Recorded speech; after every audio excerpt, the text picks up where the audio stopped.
Every winter, Pakistan disappears under a cloud of smog. Rural areas blame farmers, cities blame cars, but there's another culprit hiding in plain sight. Pakistan's industries, from brick kilns and cement plants to coal power and diesel trucks, these polluting giants are filling the air with fine particles you can't see but definitely breathe. Let's break down who is really behind Pakistan's dirty air and why it's so hard to clean up. Let's start with the numbers. Pakistan's PM 2.5 and black carbon emissions mainly come from residential fuel use, about 29% from cooking with wood, dung and coal, industry about 10 to 15% from brick kiln, factories and cement plants, transport, especially road vehicles, power generation from fossil fuels like coal and oil. Compare that to neighbors. India's industry emits about 15% of its PM 2.5, while Bangladesh is around 14%. Across South Asia, residential and industrial combustion together make up the bulk of deadly air pollutants. So yes, farmers burning crops add to the smog, but industries are quietly doing just as much damage. Let's talk about what's coming out of those smokestacks. Brick kilns, thousands of them, still use cheap coal, wood, and crop residue. Their old, inefficient designs release massive amounts of black carbon and fine dust, turning rural belts around Lahore, Kasur, and Gujranwala into pollution hotspots. Cement factories and power plants running on low-grade fossil fuels also pump out sulfur oxides, nitrogen oxides, and fine particulate matter, much of it unfiltered. Why? Because most of these plants use outdated combustion technology, the kind of machinery that other countries phased out years ago. Subcritical coal plants and old furnaces burn dirtier and waste more energy. The result? Incomplete combustion, higher emission factors, and thick toxic haze, even when the skies look clear. So, if the technology is outdated, why hasn't Pakistan upgraded? Because it pays to stay dirty.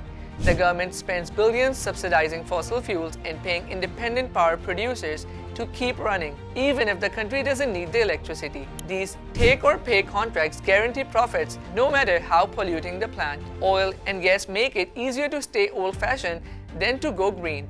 Meanwhile, taxes and import duties make clean technologies like efficient kilns, scrubbers, or solar systems more expensive. So while the rest of the world moves towards renewables, Pakistan keeps rewarding the polluters. Even where rules exist, no one's enforcing them. Provincial environmental protection agencies lack funding, lab equipment, and digital monitoring tools. Their legal authority overlaps and sometimes conflicts with federal agencies. Industries often self-report their emissions, which means they can't understand or hide how much they're actually polluting. Courts move slowly. Fines are minimal and political connections protect offenders. Add corruption and weak oversight, and it's no surprise that national environmental quality standards are routinely ignored. The pollution crisis isn't just environmental, it's political and economic. Industrial corporations in cement, brick, and energy sectors profit from cheap, dirty fuel. Energy companies and IPPs enjoy guaranteed payments and government subsidies.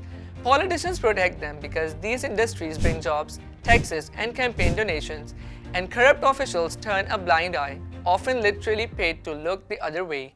Together, they form a system where pollution is profitable and clean air is costly. It's not all bleak though.